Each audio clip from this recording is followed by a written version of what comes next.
Hai guys, pernahkah kamu berpikir bahwa menjadi orang Kristen ternyata bukanlah hal yang mudah? Apa-apa harus hidup sesuai dengan firman Tuhan. Mau marah, tapi nggak boleh sampai matahari terbenam. Mau balas kejahatan, tapi disuruh balas dengan kebaikan.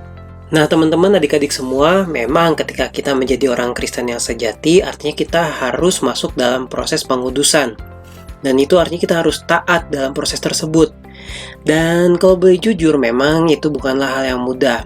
Apalagi setiap hari dunia selalu menawarkan hal yang tidak baik dan tidak sesuai dengan kebenaran firman Tuhan. Contohnya sekarang coba deh buka handphone kalian sekarang dan buka sosial media kalian. Apa yang akan kalian lihat?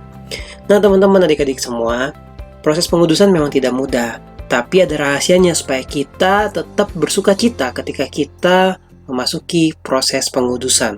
Yang pertama mungkin kita perlu mengerti dulu ya kenapa kita harus memasuki proses pengudusan. Nah teman-teman, Roh Kudus berperan penting dalam proses kelahiran baru untuk menyatukan kita dengan Kristus melalui iman. Dan ketika kita bersatu dengan Kristus, artinya kita harus dilahirbarukan dan artinya kita harus masuk proses pengudusan. Pengudusan merupakan proses restorasi kita menjadi gambar dan rupa Allah yang mulia dan menjadi semakin serupa dengan Yesus Kristus.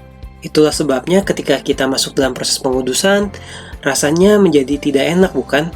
Apalagi kita sudah terbiasa dengan dosa-dosa yang sudah kita lakukan selama bertahun-tahun. Dan ketika kita masuk proses pengudusan, Roh Kudus bekerja. Setiap kita melakukan dosa yang sering kita lakukan, bahkan sudah menjadi kebiasaan kita jadi merasa bersalah, kita jadi frustasi dengan iman kita. Tapi itulah yang dinamakan masuk dalam proses pengudusan. Oleh sebab itu, kita perlu memahami bahwa proses pengudusan dimulai dari Kristus yang telah menguduskan kita melalui pengorbanannya di atas kayu salib. Dan itu artinya ia juga yang menjadi pengantara kita dengan Allah Bapa. Jadi, pengudusan yang sejati hanya dapat ditemukan di dalam Kristus melalui Roh Kudus yang memimpin, mendidik, dan menghibur kita sehingga kita semakin serupa dengan Kristus dan mencerminkan cahaya kemuliaannya. Hidup dalam pengudusan akan menjadi sangat melelahkan ketika kita lupa atau tidak menyadari bahwa proses pengudusan dimulai dari Kristus yang dikerjakan oleh Roh Kudus yang tinggal dalam diri kita.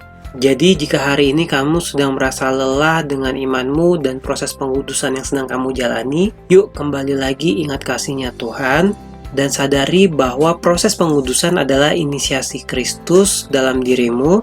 Dan ia yang memulai pekerjaan baik di antara kamu, ia juga yang akan menyempurnakannya.